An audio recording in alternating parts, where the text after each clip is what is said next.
Ibu masih ingat kisahnya Nabi Allah Lut alaihissalam? Tahu ya? Yang kaumnya beliau ditimpakan ke bumi, diangkat kemudian dibanting dan sebagainya. Kenapa ditimpakan begitu? Karena kaumnya berbuat maksiat.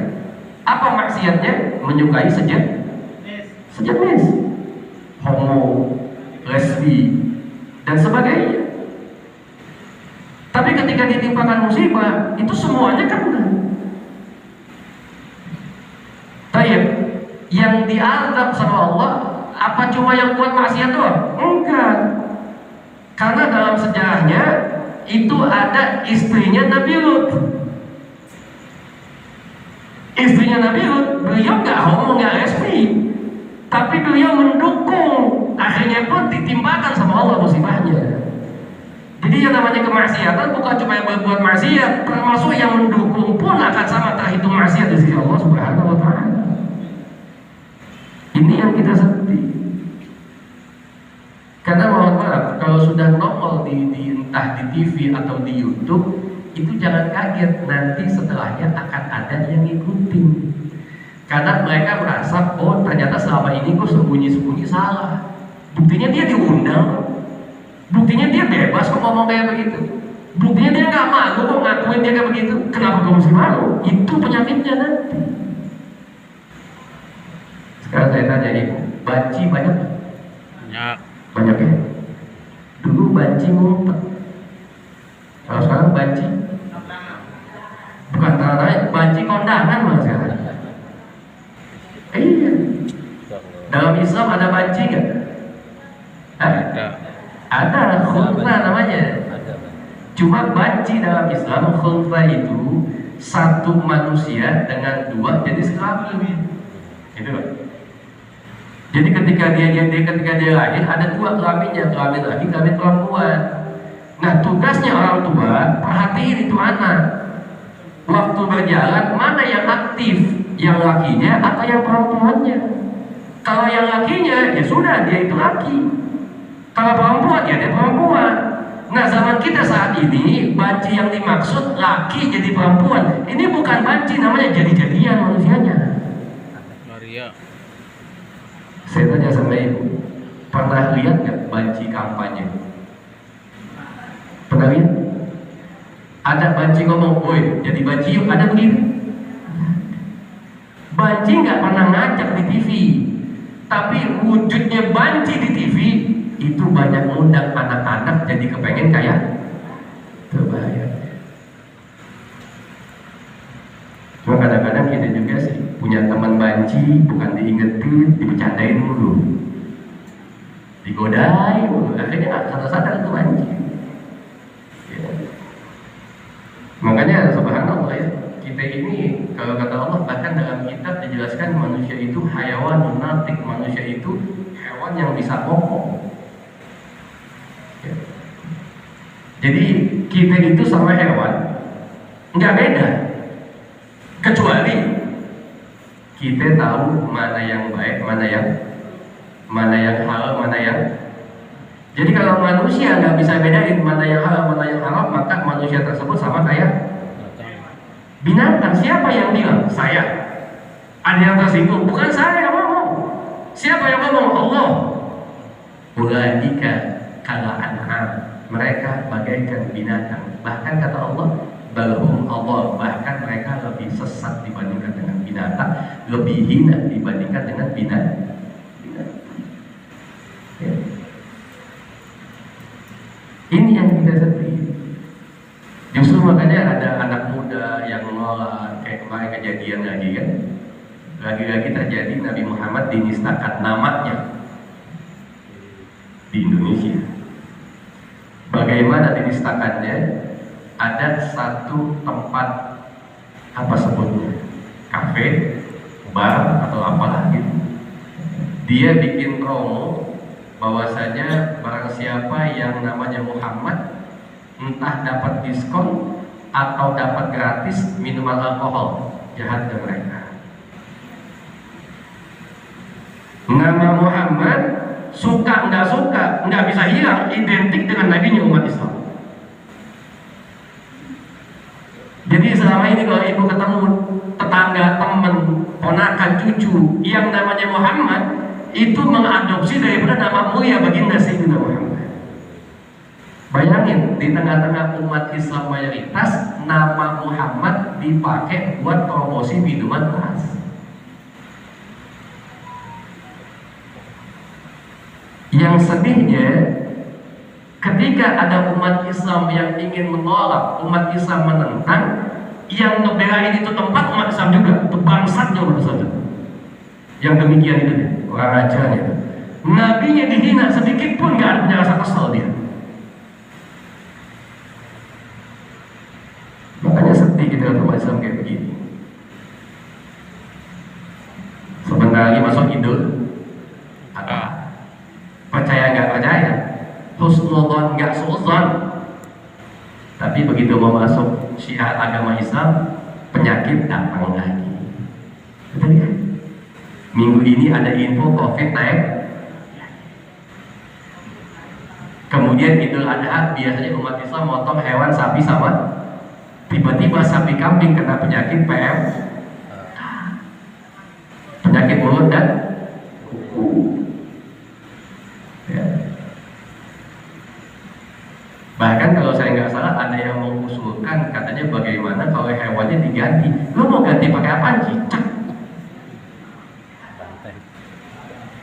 Ya. Wallahu a'lam. Kalau emang mereka punya niat tidak baik terhadap syiar agama umat Islam, ya Allah ubah niat mereka. Ya. Makanya bagaimana kita bisa mencegahnya? Saya tak mungkin bisa mencegah anak-anak ibu kalau bukan ibu yang mencegah anak-anak ibu sendiri.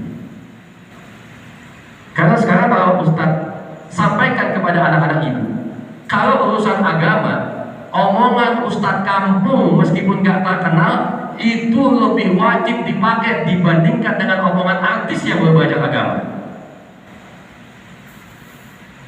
Ini kadang-kadang kita kan enggak, penyakit kita satu. Kita ini coba melihat siapa yang ngomong. Ngandur mantul wala ngandur makal. Kita hanya melihat siapa yang ngomong tapi nggak melihat apa yang diomong. Kalau bicara hukum agama, meskipun itu ustadz kampung, tapi dia ngaji tahunan, itu bidangnya dia, kita ikut dia. Jangan artis yang baru pindah sedikit, baru belajar sedikit, kemudian ngomong hukum, akhirnya kita semua ikut kenapa? Sebab kita anggap dia yang benar. Hati-hati ya. Ya. Makanya mudah-mudahan ya Allah, mudah-mudahan Idul Adha tahun ini bisa berjalan dengan lancar dan baik. Amin ya Rabbal alamin. Ada yang ngomong kambing di sini. Yang korban tahun ini siapa? Korban kambing ya, bukan korban perasaan. Kalau korban perasaan, mama angkat tangan semuanya. Yang belum sempat korban kambing, diniatin mudah-mudahan tahun depan bisa. Karena kelemahan kita satu, kita ini biasanya kalau buat dunia pengen yang paling bagus, buat akhirat pengen yang paling biasa. Betul nggak? Ayo.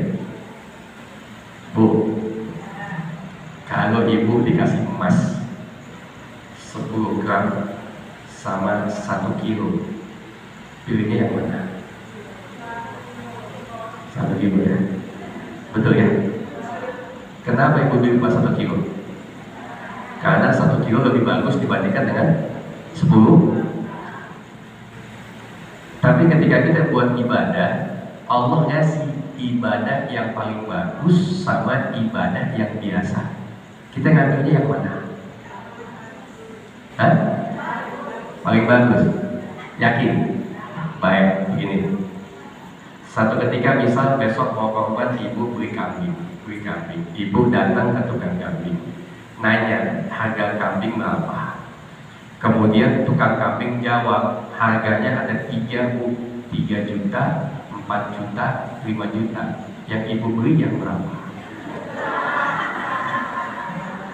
Katanya mau ibadah yang paling bagus. Yang paling bagus. Saya tanya sama ibu dikasih kambing 3 juta, 4 juta, 5 juta. Yang ibu beli kambing yang berapa? 3 juta, masih mending. Kadang-kadang dikasih harga 3, 4, 5, tetap nanya, yang 2 juta ada nggak? Kadang-kadang kita. Artinya kalau buat dunia kita pengen yang paling cakep, buat akhirat pengen yang paling biasa. Padahal pada hakikatnya secakep apapun yang kita punya di dunia ini suatu saat akan kita tinggalin. Sementara yang kita kasih ke akhirat itu yang akan menemani kita nanti. Tapi kita lebih sibuk memperbagus yang akan kita tinggalkan dibanding yang akan menemani kita di akhirat Allah. Ya. Makanya enggak ya, ya. Makanya insyaallah mudah-mudahan yang berkorban Amin. Ya, kalau ada penyakit ya kan ada dokter, suruh cek aja dokternya, hewannya, mudah-mudahan sehat. Bukan Idul Adha aja, bukan potong korbannya yang nggak diadain, tapi cek aja hewannya. Ya, nah di dalam kisah yang namanya Idul Adha ada hikmah yang banyak buat kita. Pertama, Idul Adha ini kan hewan sembelihan, sejarahnya adalah Nabi Allah Ibrahim alaihi salam dengan anaknya Nabi Allah Ismail alaihi salam. Betul? Apa cuma dua? Kisah tentang korban ini apa cuma dua? Nabi Ibrahim dan Ismail. Apa ada lagi yang lain? Ada. Siapa yang lain? Ibunya Nabi Ismail. Artinya kisah korban ini menyangkut kisah sebuah keluarga. Bagaimana hikmahnya? Pertama, bagaimana seorang ayah meskipun dia cinta dengan anaknya, tapi tidak mengalahkan kecintaannya kepada Allah. Siapa ayah yang gak cinta sama anaknya? Cuma ayah yang PA doang aja gak cinta sama anaknya.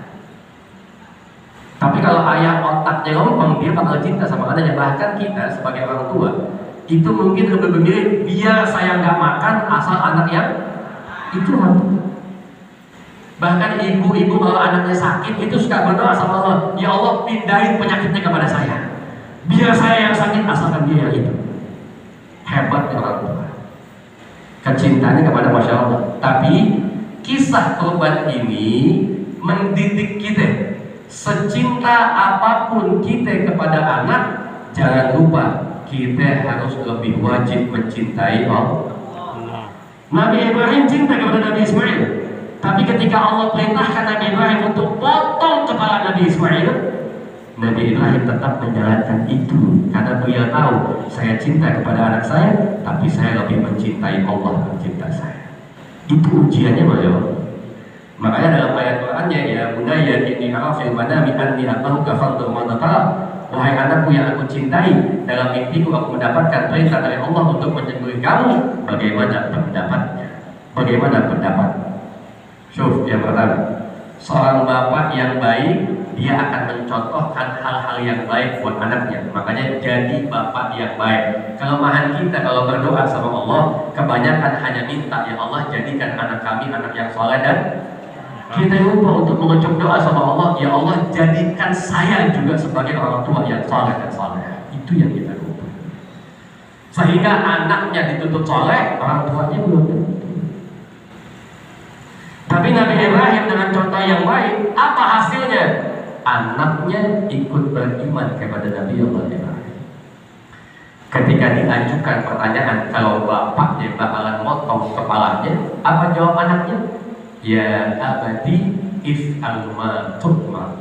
Wahai ayahku yang aku cintai, jalani apa yang engkau diperintahkan. Dengan keimanan yang tanpa keraguan sedikit pun, seorang bapak diminta untuk menyembelih anaknya. Bapaknya mau karena cintanya kepada Allah. Seorang anak yang mau disembelih bapaknya, dia siap karena kecintaannya kepada Allah. Artinya apa kesimpulan buat kita? Kalau sudah datang perintah Allah, tidak ada hal yang bisa menghalangi kita untuk mengerjakannya sebab kecintaan kita kepada Allah. Allah minta apa ya kita? Cuma korban duit 3 juta, 4 juta, atau patungan sapi 4 juta dan sebagainya. Cuma itu yang Allah minta. Allah nggak minta tiap tahun Allah kita potong kita punya anak sebagaimana Nabi Allah Ibrahim cobaannya. Cuma kadang-kadang yang mudah itu aja kita nggak mau. Takut duit habis lah, kan gitu. Ada yang bilang, Habib saya kan korban kenapa tahun kemarin deh. Korban itu ibadah tahunan, bukan sekali cukup. Enggak, kalau tiap tahun punya kemampuan ya jalani. Nah buat ibu yang korban, Ya, karena ibu mungkin, kalau bapak sunnahnya yang korban itu bapak yang potong kambing. Kalau nggak bisa, minimal bapak ibu nyaksiin. Itu udah korbannya kita dapat, pahalanya sunnah dapat lagi. Ya. Apalagi kalau udah dipotong, makan. Sunnah yang nggak boleh dimakan kalau korbannya korban wajib, korban nazar nggak boleh. Tapi kalau korban sunnah di Idul Adha boleh dimakan dagingnya. Makanya setiap yang motong kambing pasti dapat bagian. Ibu minta kan jadi masalah. Ibu tinggal di Gang Gatep, mau korban di Masjid Mangga 2. Begitu ibu bawa kambing, ngomong sama Ustadz sini, Ustaz, nanti kambingnya habis dipotong, saya minta bagian saya ya. Nggak apa-apa. Nggak usah pakai istilah gado yang meskipun cuma sepotong tusuk sate, makan. Supaya apa? Ittiba' Nabi dapat sunnah daripada bagian Nabi kita. Jadi yang motong kambing boleh dapat bagian. Cuma ngambil bagiannya pakai perasaan. Jangan mentang-mentang boleh dapat bagian, besok begitu bawa kambing permintaannya banyak. Ustaz, ini kambing saya, besok dipotong pakai nama saya. Kemarin hari Ahad saya ngaji, kata Habib, saya boleh minta bagian. Kalau gitu saya minta bagian saya. Tolong catat ya Ustaz, pahat depan belakang buat saya. Kemudian daging khas dalam, hati, paru, jantung buat saya. Usus boleh lah buat Ustaz. Kemudian isi kepala buat saya. Itu namanya bukan korban, minta tolong potongin doang. Ya. Baik. Kemudian apa yang terjadi dalam keluarganya Nabi Allah Ibrahim alaihissalam? Datang syaitan, setan datang. Artinya keluarga Nabi aja digodain setan, apalagi keluarga kita. Tapi contoh dalam sebuah keluarga yang betul-betul sakinah mawaddah warahmah. Sakinah mawaddah warahmah itu bukan berarti dalam rumah tangga nggak ada ujian. Biar ada rumah tangga Habib lagi, presiden tetap ada ujiannya. Sakinah mawaddah warahmah adalah rumah tangga yang ketika dia ditempa ujian, dia bisa menghadapi ujian dengan baik dengan mengambil jalan dari Allah Subhanahu wa taala. Digoda Nabi Ibrahim. Mungkin kalau pakai bahasa Mangga 2, lo tega amat sih. Masa anak aja betul-betul dipotong. Apa sekejam itu Tuhanmu? Mungkin bahasa setan begitu mungkin. Tapi apa yang Nabi Ibrahim lakukan? Karena kecintaannya beliau kepada Allah, tidak ada sedikit pun iman dan dalam bentuk keraguan kepada Allah. Akhirnya setannya disambut. Makanya ibadah haji, kalau bahasa ibadahnya jumrah, bahasa kita nimpuk Jadi setan itu bisa pergi kalau ditempo.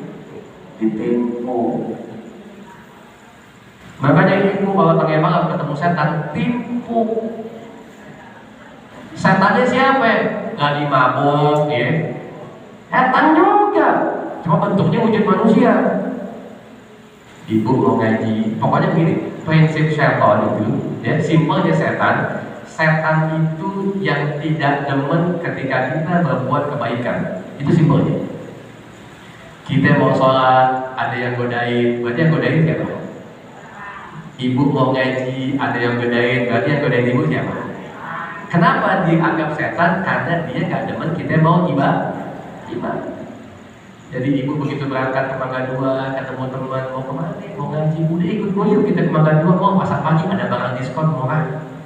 Kita nggak boleh ngaji, berarti teman kita. Terus diapain teman kita? Jangan ditipu, berantem urusannya yuk. Ingetin baik-baik. Nah, setelah setan udah Nabi Ibrahim nggak bisa, apa setan kemudian meninggalkan begitu saja? Enggak. Setan pindah kepada istrinya.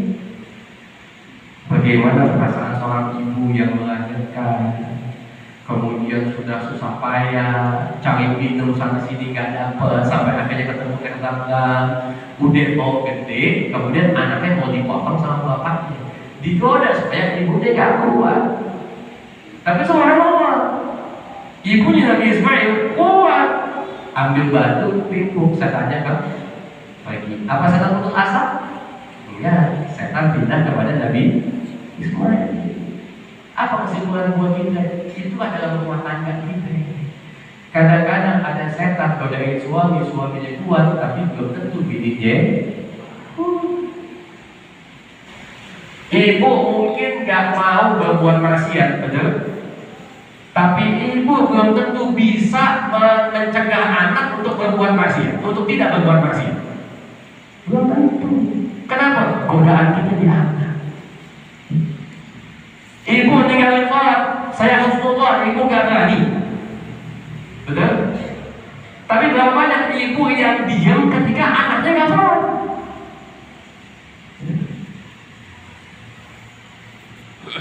Anak belum subuh dibangunin gak tega, akhirnya gak subuh. Banyak yang begitu. Ibu kalau anak ibu berzina, ibu ngomel, sedih gak? Kecewa? Kecewa ya? Tapi ketika anak ibu pacaran, ibu sedih. Ketika anak ibu, kalau ibu dijemput sama cowoknya pulang pagi, ibu sedih. Ibu nangis. Ibu kecewa? Enggak, bahkan ibu melepas dengan kata-kata hati-hati ya.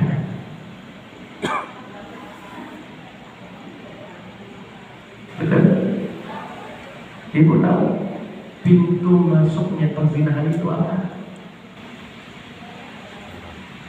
Pintu masuk, pintu pembukaan perzinahan itu adalah pacaran.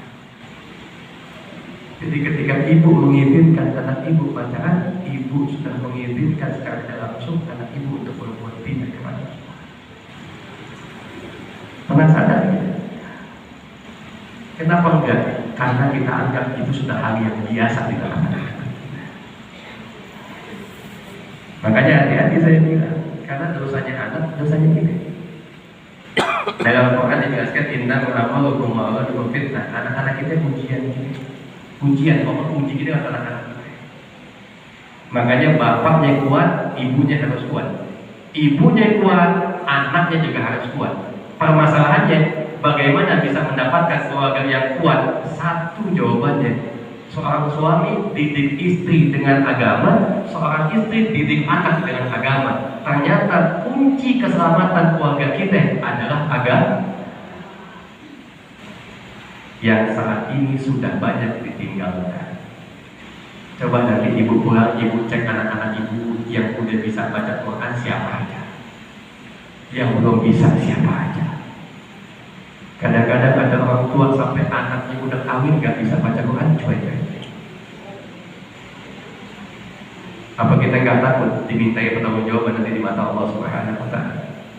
Karena seorang anak yang tidak dikenalkan agama kepada oleh orang tuanya, satu ketika orang tuanya masuk ke dalam surga, itu anak bisa nuntut sama Allah supaya ibunya dipindahkan ke neraka. Kenapa? Karena dia masuk neraka, dia berbuat dosa, dia berbuat maksiat, karena dia nggak tahu sama sekali, karena ibu bapaknya tidak mengajarkan dia dengan agama. Akhirnya kita yang juga akan merasakan. Apalagi zaman sekarang, nikah beda agama sudah dianggap biasa. Bahkan kemarin di Surabaya kalau saya nggak salah, pengadilan negeri memutuskan nikah beda agama sudah harus bisa dicatat di pendudukan sipil. Padahal hukumnya dalam Islam zina. Sampai kapan? Selama dia menikah, selama itu zina. Bagaimana anaknya? Anaknya anak? Nggak ada anak-anak ibu. Anak-anak itu bahasa kita namanya anak zina. Anaknya nggak nanggung apa-apa kan, perbuatan bapak emak. Ya, bagaimana status anak zina? Status anak zina, dia nggak bisa pakai bin bapaknya, binnya kepada emaknya. Kalau itu bapaknya kaya meninggal, ini anak nggak bisa dapat hak waris karena kenapa? Tidak bernasab kepada bapaknya. Kalau dia perempuan mau menikah, tiba-tiba bapaknya jadi wali, nggak sah pernikahannya. Kenapa? Karena itu bukan bapaknya dalam agama, meskipun itu bapak biologisnya, itu jahatnya. Makanya jaga anak-anak. Begitu ada pernikahan beda agama, ada yang ngomongnya begini, lebih bagus nikah beda agama daripada dia berzina. Ayo kita pikirin kata-katanya. Lebih bagus nikah beda agama daripada berzina. Betul nggak? Salah. Salah. Enggak. Tapi secara bahasa kelihatannya betul. Iya juga ya. Ketimbang dia zina, yang mendingan nikah, gitu kan gitu. Meskipun beda agama. Ini omongannya baik, tapi menyesatkan. Kenapa menyesatkan? Tidak mungkin satu perbuatan dosa dianggap lebih baik daripada dosa yang sama. Dosa yang lainnya tidak bisa. Dosa itu bisa kalah dengan pahala. Dosa apa dosa yang nggak bisa. Sama juga orang ngomong, ketimbang ente narkoba, mending lu mabuk. Nah, sama begonya nih. Kenapa dua-duanya harus dua-duanya? Makanya hati-hati, karena saya lihat banyak sekarang ya Allah pakai jilbab cakep, itu anak pakai jilbab cakep, emaknya pakai jilbab rapi. Tapi begitu akan nikah dalam gereja karena suaminya bukan Islam. Dan itu banyak saat ini. Gak boleh. Orang tua perlu tegas. Seganteng apapun calon mantu kita, tapi kalau bukan seagama dengan dia, tutup pintu baik-baik. Kita gak terima mantu kalau bukan kita pegang baik-baik. Ya, jadi karena beliau bisa mencegah, bisa melawan daripada godaan syaitan, akhirnya Allah muliakan. Bagaimana Allah muliakan? Nabi Ibrahim lolos ujian, Nabi Ismail lolos ujian, kemudian ibunya beliau lolos uji, sehingga begitu Nabi Ismail mau disembelih, Allah ganti dengan hewan sembelihan. Kapan Allah ganti Nabi Ismail dengan hewan sembelihan? Ketika beliau sudah bisa melewati ujian. Apa hikmah buat kita? Kadang-kadang kita itu kalau diuji sama Allah, perasaan kita udah gak mampu. Padahal bukan kita yang gak mampu, karena mungkin Allah menilai usaha kita belum maksimal. Ya, makanya mudah-mudahan dengan kita hadir di majlis ini, besok kita masuk bulan Dzulhijjah, impian kita, maunya kita minta sama Allah, mudah-mudahan di bulan Dzulhijjah tahun-tahun yang akan datang kita bisa pergi haji. Amin. Amin ya Rabbal. Ibu tahu daftar tunggu haji berapa tahun sekarang? 20 tahun. 20 tahun. 20 tahun. Info yang saya dapat terakhir di Jakarta, waktu tunggunya sudah 50 tahun. Astagfirullahaladzim. Jadi kalau ibu sekarang usianya gocap, ibu daftar sekarang, berangkat usianya. Jadi kalau sekarang ini ada pengantin baru, punya anak, berojol, jadi bayi, begitu dapat nama langsung daftar haji. Itu pun berangkatnya 50 tahun ke depan. Tapi bagaimana? Bagi Allah pada harus daftarin saja. Insya Allah mudah-mudahan kita bisa berangkat haji. Amin.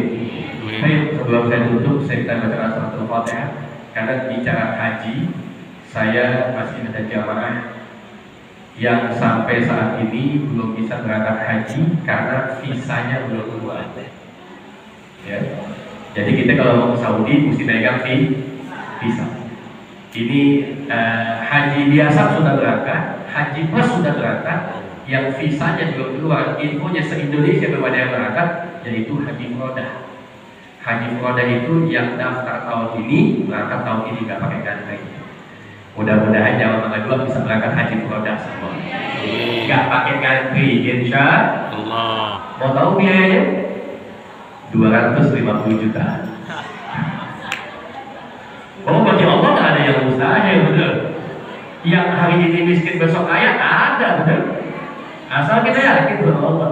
Saya kita telah bacakan suratul Fatihah, mudah-mudahan jamaah saya yang masih menunggu bisa keluar. Saat ini beliau sedang manasik di Hotel FM7, sudah bawa koper karena tiket pesawatnya besok pagi. Jadi kalau malam ini visa ini nggak keluar, mau tidak mau harus tertunda. Makanya mudah-mudahan dengan keberkahan majelis ini, keberkahan orang berjuang, saya punya kakek, saya dirjen hari-hari, kemudian juga saya kembangkan dengan bahasan, bukan daripada guru-guru kita semua, yang nanti suara orang soleh. Mudah-mudahan ya Allah kabulkan hajat-hajat kita. Total semua yang saya urusi ada sekitar 37 jamaah yang menunggu visanya keluar hari ini. Mudah-mudahan dengan doa ibu, Allah kasih mudah, Ya, Allah buka jalannya. Mudah-mudahan kami yang mendoakan juga suatu saat bisa punya kesempatan untuk pergi haji ke Baitullah. Amin ya rabbal Alamin. Al-Fatihah. A'udzubillahi minasyaitonir rajim. Bismillahirrahmanirrahim. Alhamdulillahirabbil alamin. Arrahmanir rahim. Iyyaka na'budu wa iyyaka nasta'in. Ihdinas siratal mustaqim. Siratal ladzina an'amta 'alaihim. اللهم لك الفاتحة ولك الفاتحة بالمعجزة الفاتحة وبالأمر صلاة الفاتحة يا خير حمدك شفاء يا هذا الذي يرفع الحق اللهم صل على سيدنا محمد وعلى سيدنا محمد اللهم اغفر لنا ولوالدينا وارحمهم وارحمهم بالصلاة اللهم تقبل منا صلاتنا وصيامنا وحكمنا وتقوش الأمر وطمن تصيرنا رب العالمين اللهم لا تدع لنا في مقامنا ذنبا إلا غفرته وهما إلا فرجته وبعيدا إلا شفيته ولا عدوا إلا سترته ولا عيبا إلا سترته ولا حاجة من حوائج الدنيا والآخرة إلا قضيتها اللهم ارزقنا زيارة حج بيتك الحرام وارزقنا زيارتك بنبيك محمد صلى الله عليه وسلم ربنا ظلمنا أنفسنا وإن لم تغفر لنا وترحمنا لنكونن من الخاسرين ربنا آتنا في الدنيا حسنة وفي الآخرة حسنة وقنا عذاب النار وصلى الله على سيدنا محمد نبي الأمي وعلى آله وصحبه وسلم دعوة فيه وتحيته في السلام وآخر دعواهم الحمد لله رب العالمين jazakumullah. Sebelum saya tutup, saya mohon dibuka pintu maaf yang seluas-luasnya dikarenakan kita ketemu baru pertama kali setelah bulan Syawal. Mudah-mudahan tidak ada dosa di antara kita. Hadanallahu wa iyyakum ajma'in. Wassalamualaikum warahmatullahi wabarakatuh. Waalaikumsalam warahmatullahi wabarakatuh.